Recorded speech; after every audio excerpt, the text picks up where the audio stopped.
The Smollett hoax is one of many that fit a pattern. Angry Trumpkins unleash vicious and hate-filled attacks against sexual or racial minorities. Now, here are just a few of more than dozens that are out there. In December 2016, a Muslim woman said she was attacked by 3 white Trump supporters in New York City on the subway. She said they tried to rip off her hijab. Well, it never happened.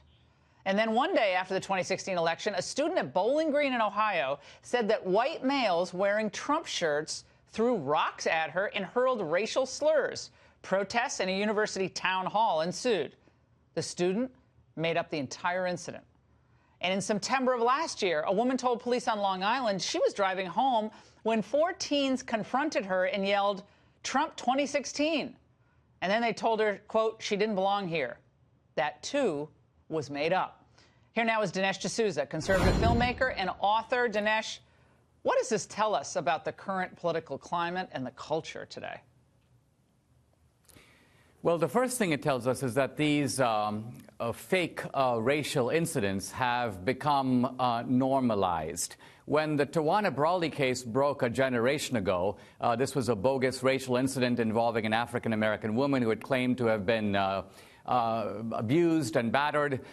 It was anomalous. People really had to scratch their heads because this was such a freak episode. But now there's a procession of these bogus incidents, of which the Jussie Smollett case is only the latest. Now, I think for people watching, they're a little baffled because they probably think, what kind of dementia causes someone to do this? Why would somebody fabricate an incident? And I think that we're dealing here not so much with personal dementia, but what can be called ideological dementia. You touched on it earlier.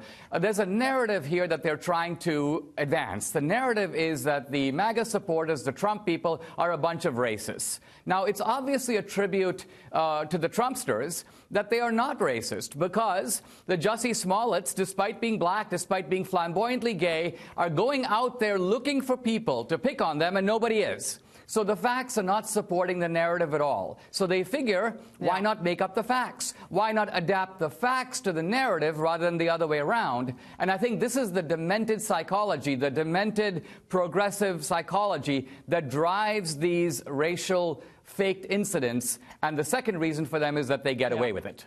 Well, and this is what my point, Dinesh, is that conservatives are quick to sort of say, oh, let's move on. I don't want to dwell on this. And the fact that we don't have people in jail after what happened to Brett Kavanaugh, with that Julie Swetnick, what Avenatti was pushing, all the promises of evidence of how he was drugging people, spiking the punch bowl, gang rapes, and then, people just want to move on from that? I say no way. Otherwise, that stuff continues. Same deal with this Smollett case. It occupied everybody's time, and the Chicago PD was demonized.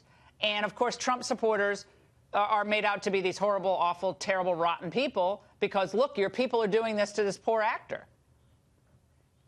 It's important to realize that the Jussie Smollett incident is a hate crime. It's a hate crime, but in the opposite direction.